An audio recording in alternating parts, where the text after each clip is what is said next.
Claire Anderson is a 28-year-old U.S. Army colonel, one of the youngest in her field, brilliant, disciplined, and often underestimated. She's spent her career earning respect in silence until returning home changes everything. The Montana sky stretched wide and aching above her, a sheet of pale gold and bruised blue, as Claire Anderson drove past miles of open fields, the grass gone honey brown in the early autumn chill. Her military-issue sedan hummed low against the winding country road, its tires whispering over gravel, like a secret she hadn't dared say out loud. Home. She hadn't used that word in years, not since the last Christmas, when her father's disapproval hung heavier than the frost outside. Yet here she was, approaching the farmhouse that had once been the center of everything. Her stomach tightened as the mailbox came into view, rusted at the edges the name Anderson, still etched in fading black letters. Her pulse quickened. Not because she was afraid. She was a colonel now. She'd coordinated cyber defense operations across 3 continents. But stepping onto that porch, she'd still be the one who strayed. Not Claire, the soldier. Not Claire, the leader. Just the daughter who never quite fit. The gravel crunched under her boots as she parked and stepped out. The air was sharp, scented with dry hay, and the faint smoke of nearby wood-burning stoves. She looked at the house, same olive green siding, same sagging porch swing. Even the wind chimes that used to keep her awake as a child were still there, clinking faintly in the breeze. Time hadn't passed here. Not really. Her mother Linda opened the door before Claire reached it. Her smile was polite, perfunctory. "Well, look who finally decided to visit Linda," said, stepping aside. "We weren't sure you'd remember the way." Claire forced a smile and stepped inside. The warmth of the house wrapped around her like wool, heavy, suffocating. It smelled like cinnamon and pine sol. Nothing had changed. The same framed embroidery hung above the mantel.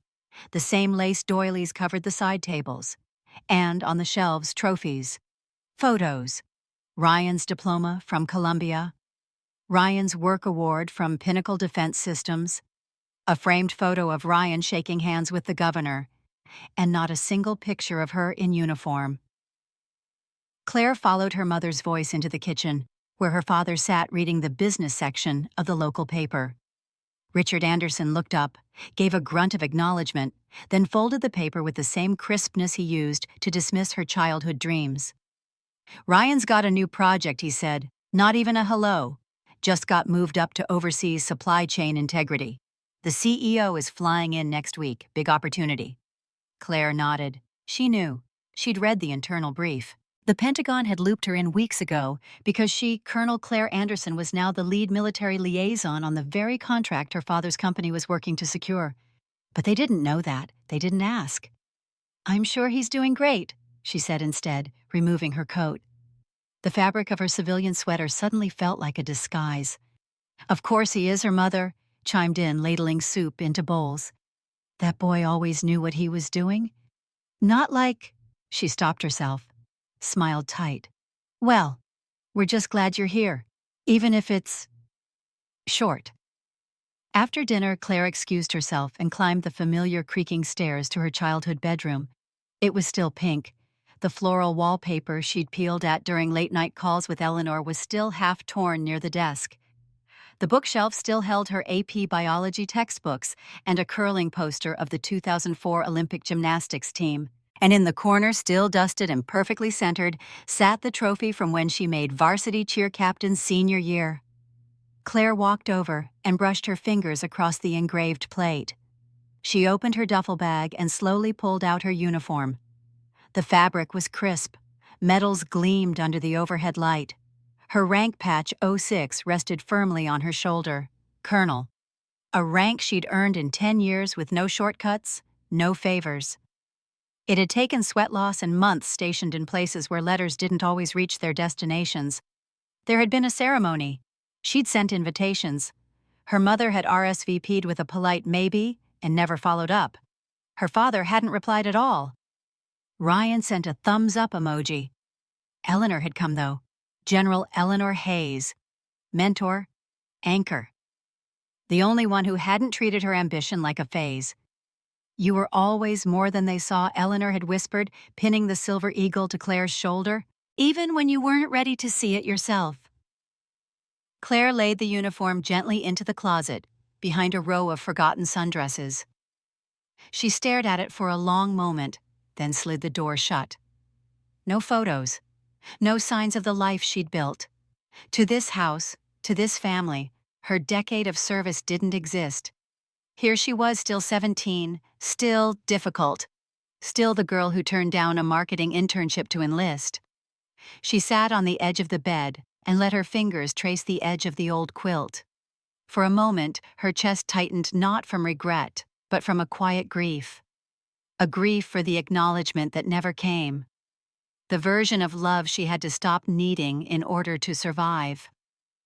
Claire reached into her side pocket and pulled out the silver watch Eleanor had given her.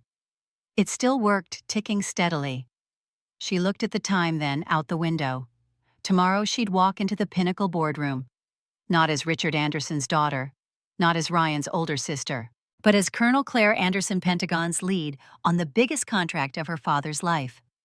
And whether they liked it or not, they'd have to see her.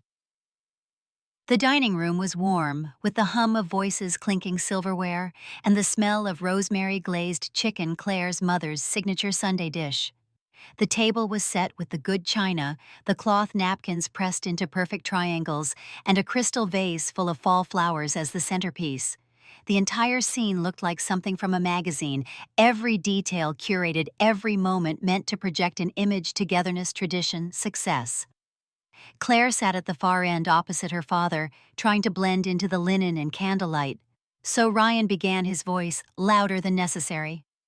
"I got the final call this morning.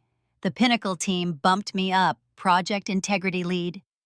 I'll be meeting with CEO Shannon next week, probably presenting the rollout timeline." Linda beamed. "That's wonderful, sweetheart. I told Richard this was your year." "Didn't I say that?"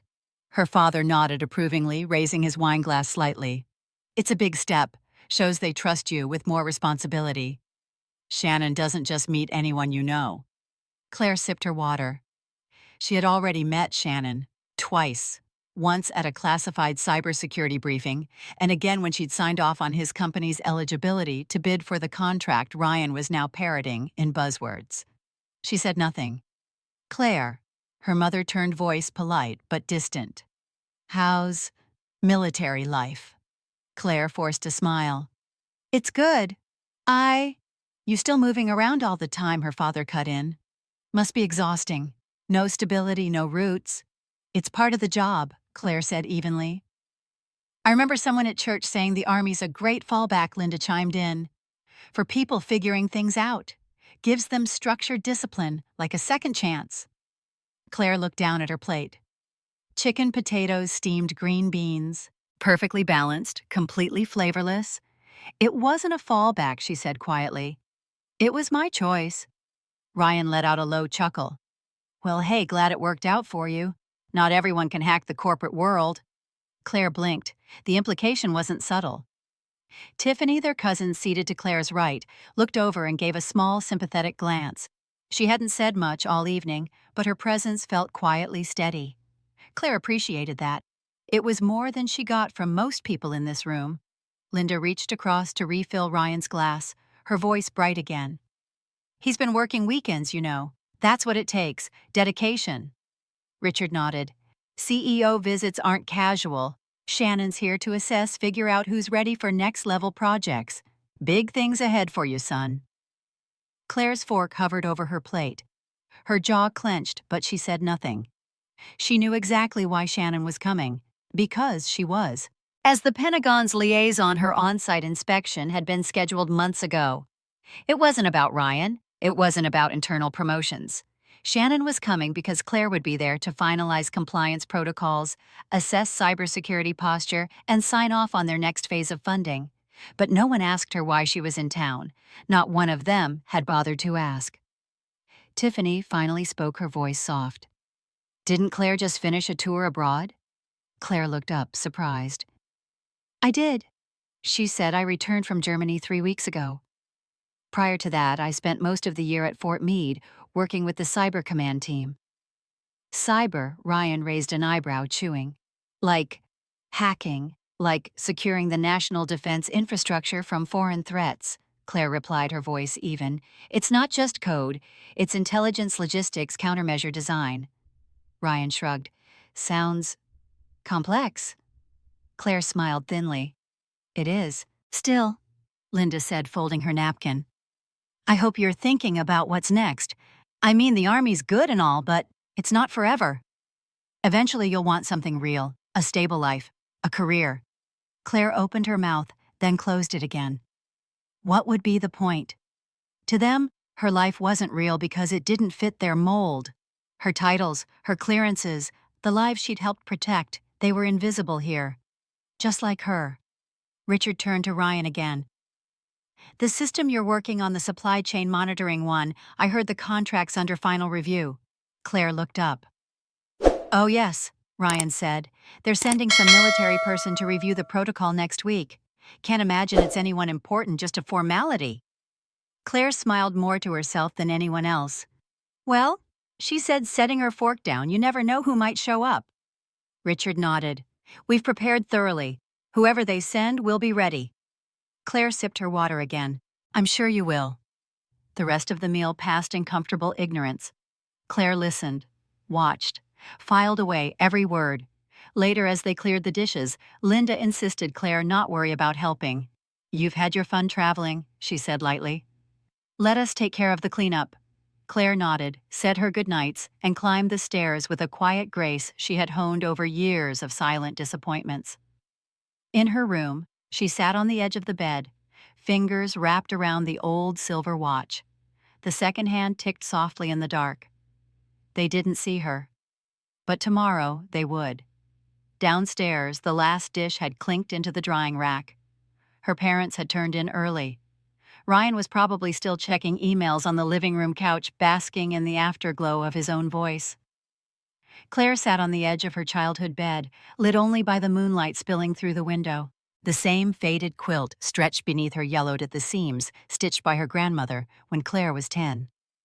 The air was still almost sacred in its stillness.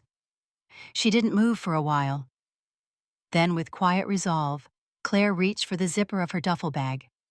It opened with a soft sigh of fabric, revealing not toiletries or travel clothes, but something wrapped carefully in tissue and reverence her dress uniform. Dark blue pressed crisp, silver eagle pins glinting under the soft glow of the bedside lamp. The name tag read, C. Anderson. The ribbons lined her chest like a story in color, each one earned, each one heavy with memory. Claire unfolded the jacket slowly and laid it across her lap. Her fingers trembled. She hadn't planned to cry. Claire Anderson didn't cry, at least not anymore. But something inside her gave way. The tears came not with violence, but with quiet permission. Hot, slow, long held. They dripped onto the eagle pin on her shoulder, tracing the curve of polished brass. She had held it in for too long. 10 years of sacrifice, of missed holidays, deployments, wounds invisible to the eye. 10 years of pushing herself harder, going further, proving, always proving. And still tonight, her parents had looked at her like she'd taken a detour, a placeholder, a phase. They had no idea she was one of the youngest colonels in recent U.S. military history. Claire wiped her eyes and stood holding the uniform at arm's length, then pinning it gently to a hanger. She hung it on the hook of the closet door, stepped back and looked at it fully. It was beautiful, not just in design, but in what it represented, everything she had built for herself despite them. Her gaze drifted to the nightstand drawer. She opened it and pulled out her journal, a leather-bound notebook she'd carried since officer school. Inside, nestled between pages, was a printed copy of the speech Eleanor Hayes had given at her promotion ceremony. Claire hadn't read it in months. She unfolded it carefully. It's easy to praise someone once the world does too. But true honor is seeing value in someone before the titles, before the applause. Today, I'm proud of Colonel Claire Anderson. And I'm proud in place of anyone who should have stood beside her but didn't. Claire ran her fingers over the line. Anyone who should have stood beside her. The seats had been reserved. She'd paid for 3 extra rows just in case, sent invitations, made polite calls. Her mother said she wasn't sure it was worth the travel. Her father had asked if it was open to the public, as if that diminished it. And Ryan, he texted, "Congrats, wish I could be there, work stuff." Only Eleanor had come. Claire sat at the small desk tucked in the corner, opened her laptop, and began to type. Subject: promotion day. To Mom. Dad, unsent. Today. I became a colonel. You weren't there. You didn't ask. You didn't call. And still I waited for someone to say they were proud. Instead, I looked into the crowd and found no familiar faces. But I smiled anyway. I saluted anyway. Because what I built doesn't depend on your applause. Still, it would have meant something. She stared at the blinking cursor, then clicked Save Draft and closed the screen. The email would never be sent. It wasn't written for them. It was written for her. She stood and faced the full-length mirror. Claire picked up the uniform and slowly slipped into it, buttoning it with care, the practiced motions bringing back muscle memory like breathing. She adjusted the collar, smoothed the lines across her shoulders, and fastened the belt. The mirror reflected someone formidable. And for the first time since arriving home, she let herself see it too. Not the complicated daughter, not the quiet one or the disappointment, but Colonel Claire Anderson, strategist, leader, servant of her country. A woman forged not by ease, but by choice. She leaned in closer, eyes locked with her own. Tomorrow, she whispered, they'll know. There was no malice in her voice, just certainty. No more shrinking to make room. No more explaining what should already be understood. Tomorrow, she would walk into the room, not asking to be seen. The morning air outside Pinnacle Defense Systems was crisp and dry, the sky a flat sheet of pale gray. Claire arrived an hour early, parking discreetly at the visitor entrance, despite having higher clearance than anyone inside. She wore her full-dress uniform polished to perfection, her silver eagle insignia catching the light each time she moved. No security badge needed. She flashed her Department of Defense credentials at the front desk. The young man behind the counter straightened in his chair, glancing between her ID and her face with something close to awe. "Good morning, Colonel," he said, voice cracking slightly. "Morning," Claire replied, calm but warm. "I'm scheduled for a security walkthrough before the executive review." "Yes, ma'am, right this way." The building hadn't changed much. Polished tile floors, navy blue accents, glass partitions that separated the departments like exhibits in a museum of tech and bureaucracy. Claire moved through it all with practiced ease. Her heels echoed down the main corridor as she checked access points, logged firewall data, and reviewed compliance documentation. It was methodical. It was familiar. It was hers now. By the time she entered the executive conference room, she had already completed 2 hours of quiet assessment. The room was massive mahogany, table 12 high-backed chairs, a projection screen humming softly. Claire placed her portfolio at the head seat labeled Military Liaison. She didn't need an invitation. It was her seat. She took a moment to straighten her uniform and sip water from the glass provided. Then she waited.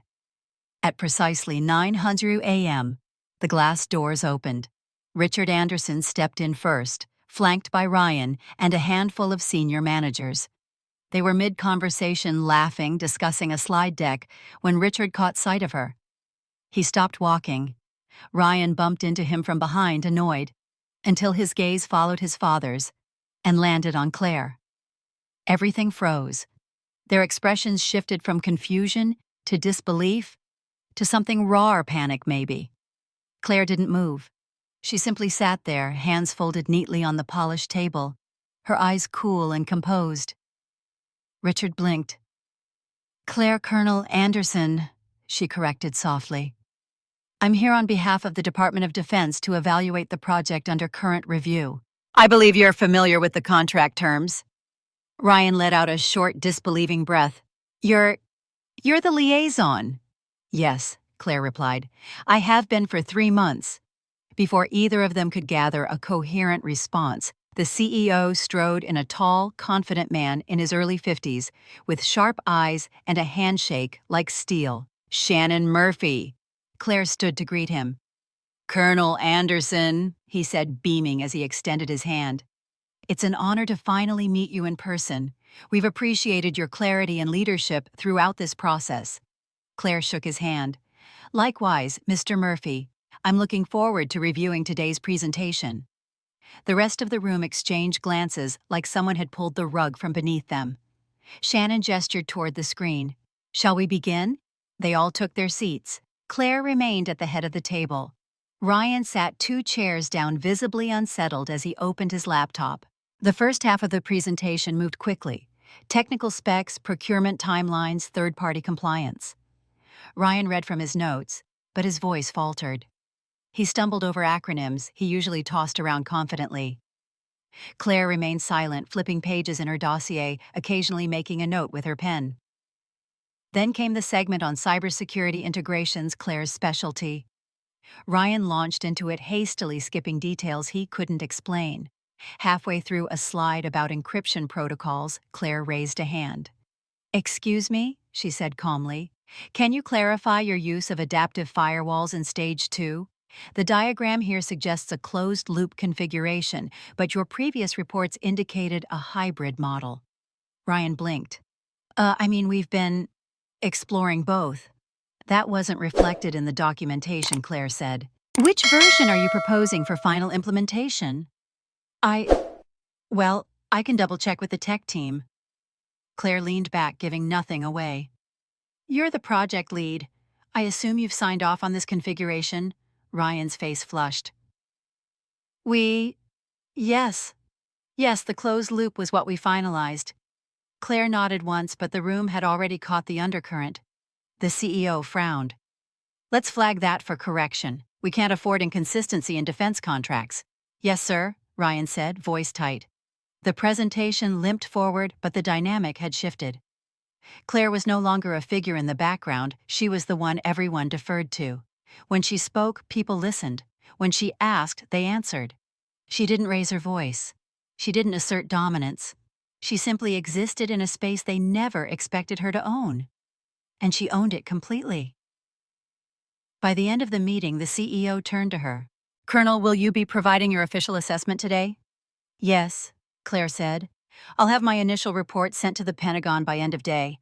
I'll also offer some recommendations regarding supply chain oversight. I believe the team has potential, but there are gaps in documentation and clarity that need addressing. Her father nodded slowly, his mouth drawn tight. Ryan stared down at the table. Claire stood. Thank you all for your time. She gathered her folder, gave a professional nod, and walked out. Outside the glass conference room, she passed 2 junior analysts in the hallway, both whispering excitedly, barely able to contain their admiration. Did you see her? One said. That's Anderson's daughter. She's the military liaison. Claire smiled inwardly as she pushed through the lobby doors into the Montana sunlight. Her heels clicked against the concrete, her breath, even her stride, measured. For once, they didn't look through her. They looked at her, and none of them would ever forget it. The debrief wrapped, the boardroom emptied, and Claire lingered near the conference doors, giving herself a moment to breathe. She didn't need applause, but silence, respectful silence, was a music she hadn't heard from this building before. Then came the invitation. Colonel Anderson Shannon Murphy called out as he stepped toward her. We're having a quick meet and greet with the senior management team upstairs. Would you mind joining us? She nodded. Of course. The elevator ride was brief. Claire stood between Shannon and the company's chief legal officer, both men making small talk, while subtly glancing at the insignia on her chest. Her presence had unsettled the hierarchy, and everyone was still recalibrating. The executive lounge was sleek glass walls, leather seating, and a catered spread untouched on the sideboard. A dozen executives stood gathered near the center, drinks in hand, polite conversation flowing, until Shannon cleared his throat. I'd like to take a moment, he said, to introduce someone who's already made a substantial impact on this project, someone I believe you all need to know. Heads turned. This is Colonel Claire Anderson, the Pentagon's military liaison for the defense initiative we've been developing. She's not only leading oversight on the technical compliance side, she's one of the youngest officers to reach her rank in recent years. Gasps rippled through the room. Several people straightened their posture instinctively. Others offered small nods of admiration. A few were stunned into silence. Then came a voice from behind. "She's my daughter, Richard Anderson." The words came haltingly, barely above a whisper. But everyone heard them. Shannon turned, brows raised. "Your daughter?" Richard nodded, eyes still fixed on Claire, like he was seeing her for the first time. I didn't know she was a colonel," someone near the window muttered. "She doesn't look old enough for that kind of rank." Another voice followed. "She doesn't need connections to be here. You could tell in the way she handled the room downstairs. She's the real deal." Claire kept her expression steady, but inside something cracked open, not with pain but with clarity. She looked at her father. He stood awkwardly between the CEO and the legal chief, hands half curled at his sides, mouth slightly open, as if he had more to say, but no words left to say it. She offered a calm smile. "We haven't talked much about my work. Remember?" Richard let out a slow breath, then looked away, nodding. "No, I guess. We haven't."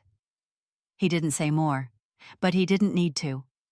The room buzzed around them, small clusters forming questions being asked. One woman approached Claire and said, "Ma'am, I'd love to hear more about your cybersecurity recommendations. Your question earlier was sharper than anything we've gotten from private consultants." Claire nodded, guiding the conversation, her voice even. This was her space now. She caught fragments of her father still talking nearby. "I thought she was in logistics or something," he was saying. "Didn't realize—" His words trailed again. Claire walked over to the food table to refill her water, and Richard followed, quieter now, more cautious. You've done well," he said. Claire turned to face him. She didn't want condescension. She didn't want pity. But this sounded almost like awe. "Thank you," she said softly. "I mean it," he added. "I had no idea what you'd been doing." "We just never really talked," she finished. "Not about things that mattered." He nodded again, slower this time. "Your mother, she always said you'd figure things out your own way. I just didn't know your way would look like this." Claire let that settle. It wasn't an apology, but it was something. "I always hoped," she said gently, "that someday you'd see me outside the roles you imagined for me." He looked at her, not blinking. "I think I do now." Around them, the executives continued whispering. "She's not just Richard's daughter. No, she's the one they report to. She asks the kind of questions people are afraid to answer." Claire straightened her shoulders and glanced toward the window. Sunlight spilled across the floor in long golden slats. For the first time, she didn't feel like an intruder in this world. She wasn't tolerated. She was necessary. Her father stood beside her, not towering, not leading, just present. And this time, Claire didn't shrink. The office was small, tucked at the back of the executive wing, a quiet space usually reserved for private conversations, contracts, and damage control. That afternoon, it became something else: neutral ground. A holding space for overdue truths. Claire stood by the window, arms folded, the Montana sky casting a wide, pale light over her uniform. Her rank insignia glinted on her shoulder like a quiet reminder you've earned every second of this. Her parents and Ryan filed in slowly, unsure of how to begin. For the first time since she arrived, no one was talking over her. No one was assuming. Richard was the first to speak. His voice was low, almost hesitant. "How long have you been a colonel?" Claire turned to face him. Her expression wasn't cold. It was calm, measured. 6 months. He blinked. Six months? "Yes." "Why didn't you say anything?" Claire's voice was steady. "I did. I sent a letter, an official one, with an invitation to the ceremony. I followed up. No one responded." Linda frowned, arms crossed loosely over her blouse. "I don't remember seeing any letter." Claire raised an eyebrow. "You RSVP'd maybe by email. You said travel might be too much that time of year." "I followed up." "Nothing." Linda looked away. "Well, we've always supported you in our own way." Claire didn't raise her voice. She didn't need to. No, Mom, she said evenly. You supported the version of me you understood, the one who smiled in family photos and wore pastel cardigans to Easter dinner. You didn't support this. Linda shifted. That's not fair. It's honest, Claire said. Silence settled like dust. Richard exhaled. I didn't know, Claire. I swear to God. I thought you were still doing field work, maybe in intel, maybe logistics. I didn't think. You didn't ask, she said quietly. Not once. He opened his mouth, but the words didn't come. Claire turned to Ryan, who had been uncharacteristically quiet the entire time, arms stiff at his sides, face unreadable. You were the golden boy, she said, a faint smile playing on her lips. You didn't have to ask. Everything you did was front and center. Celebrated. Ryan met her eyes, his voice softer than she expected. I always thought you were off doing, I don't know, cool stuff. But not like top tier, not leading anything. Claire tilted her head. Why? He hesitated. I guess I didn't think you wanted that. She let the silence fill the space again. Or maybe she said gently, you just never asked either. Ryan dropped his gaze. Claire stepped closer, standing in the center of the room. Her voice didn't tremble. It didn't carry anger, only clarity. Do you know what it's like to build something you're proud of and still feel like it doesn't count because the people who raised you act like it's invisible? Neither parent answered. I've missed weddings, birthdays. I spent one Christmas sleeping under a desk in Qatar during a lockdown. I ate powdered mashed potatoes in a windowless bunker while scanning for malware signatures. I have led teams under fire. I've written protocols that stopped cyber attacks before they reached American hospitals. I've spoken at NATO briefings. I've been promoted faster than most of my peers, and I've done it without shortcuts. Still, they said nothing. And through all of it, Claire continued, I kept hoping one of you would ask not just how I was doing, but what I was doing. I stopped hoping after a while, but that doesn't mean it stopped mattering. Richard sat down slowly, his hands folded in front of him like a child at confession. I didn't know how to relate, he admitted. Your job, your world. It's not what I imagined for you. I thought if I didn't ask, I wouldn't have to feel ignorant or ashamed for not understanding. Claire nodded. That's more honest than anything I've heard from you in 10 years. Linda's voice wavered. We were afraid we'd say the wrong thing, or not be able to help. I didn't need help, Claire said. I just needed you to care. The silence that followed wasn't awkward this time. It was full of old weight, full of unspoken memories, full of three people learning how to look at someone they thought they knew and realizing they had missed everything that mattered. Ryan cleared his throat. Claire, for what it's worth, I'm sorry. I think I always saw you as kind of intense, like you were trying too hard to be different. Claire smiled faintly. I was trying hard, but not to be different. I was trying to be seen. Ryan nodded, looking away. You are now. She paused, letting the words sit with them. I didn't need a family that understood every detail of what I do, she said. I needed a family that cared enough to ask. Richard finally stood and faced her.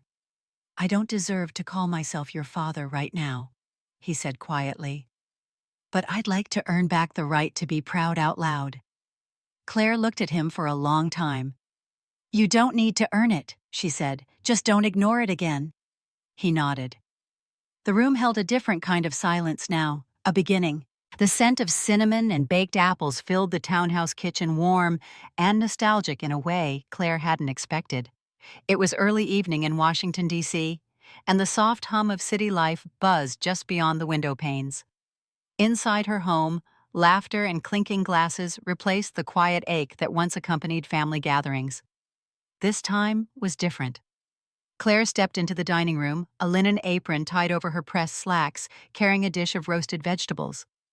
The long oak table had been set with care-neutral tones, clean candles, a small vase of hydrangeas in the center. Everything felt intentional. Everything felt earned. Her parents arrived earlier that afternoon, surprisingly on time. Richard, her father, was the first to enter carrying a rectangular package wrapped in brown paper. "I brought something," he said, his voice low but sure. Claire raised an eyebrow. "You didn't have to. I wanted to." He placed it on the table and slowly peeled away the wrapping.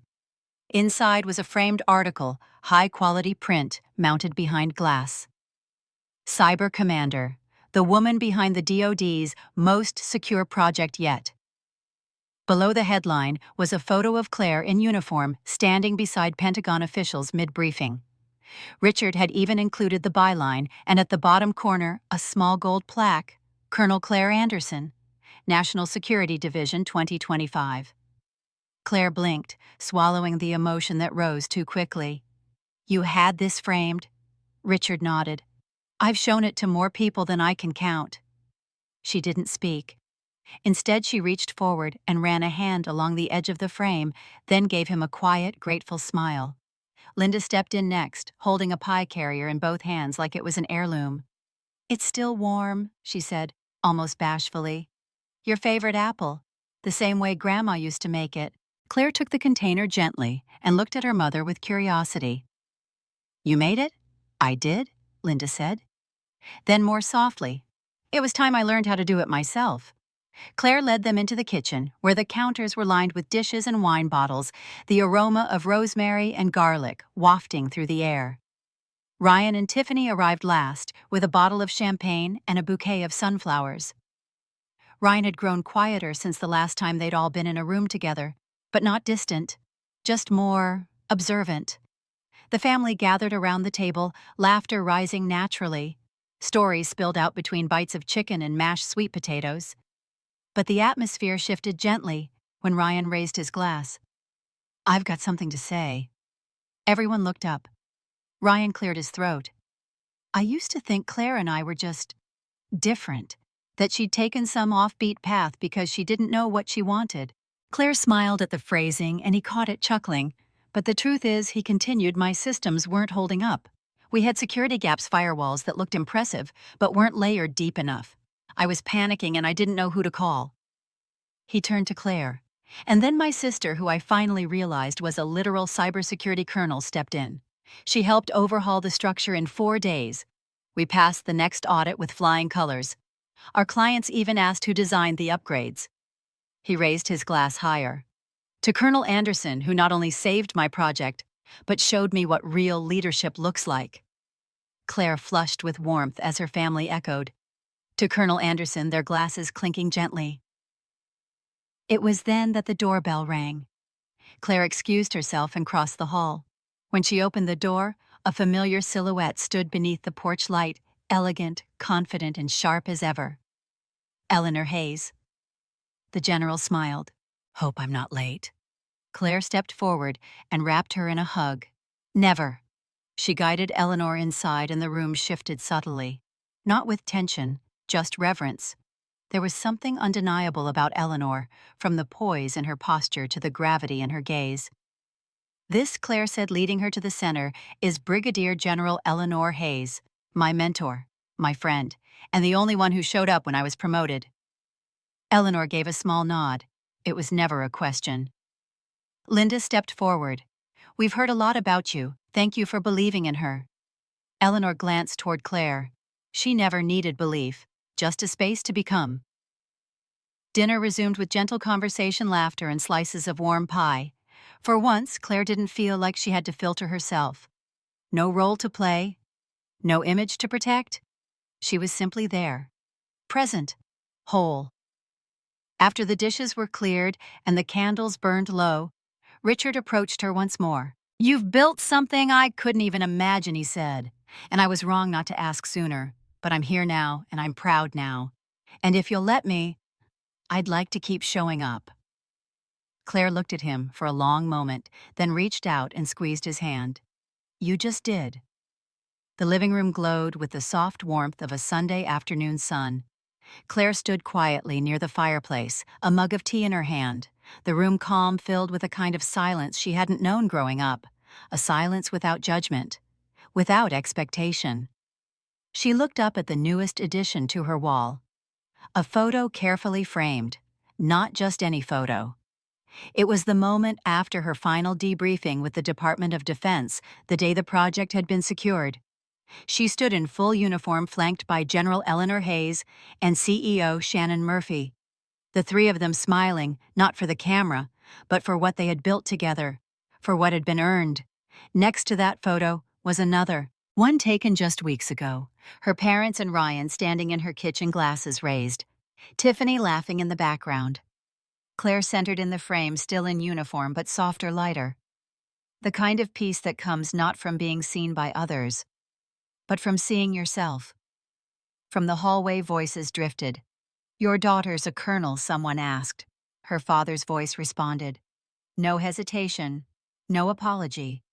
"Yes," Richard said, and she earned every bit of it. Claire closed her eyes. It hadn't always been that way.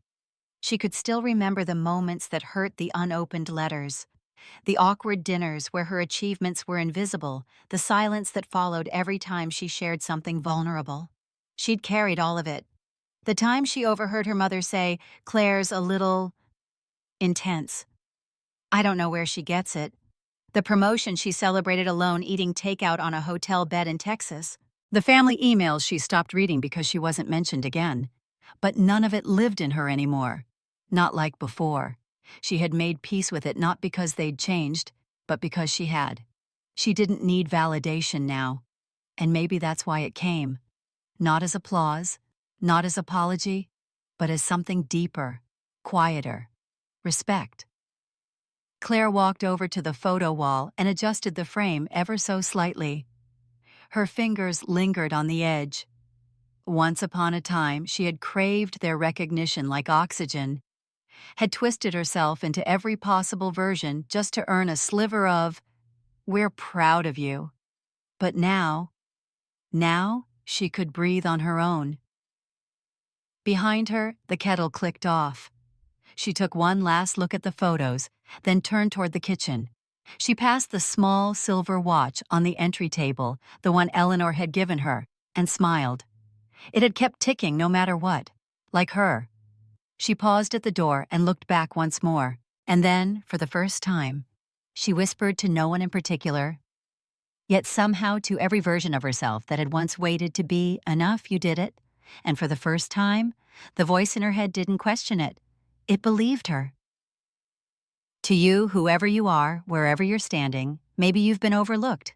Maybe you've been dismissed, minimized, or told your path is too unconventional. Maybe you've worked in silence hoping someone might finally ask the right question. Maybe no one ever did. Here's the truth. Victory doesn't always look like someone else losing. Sometimes it's choosing not to lose yourself. It's showing up when no one claps. It's doing the hard thing even when no one sees. It's becoming the version of you that feels like home, even if no one recognizes the address. So let them underestimate you. Let them ask, "Who does she think she is?" And when the time comes, let your presence answer for you. You don't need to shout. You just need to keep going. And one day they won't say it out of obligation. They'll say it because it's true. That's my daughter, and she deserves everything she's built.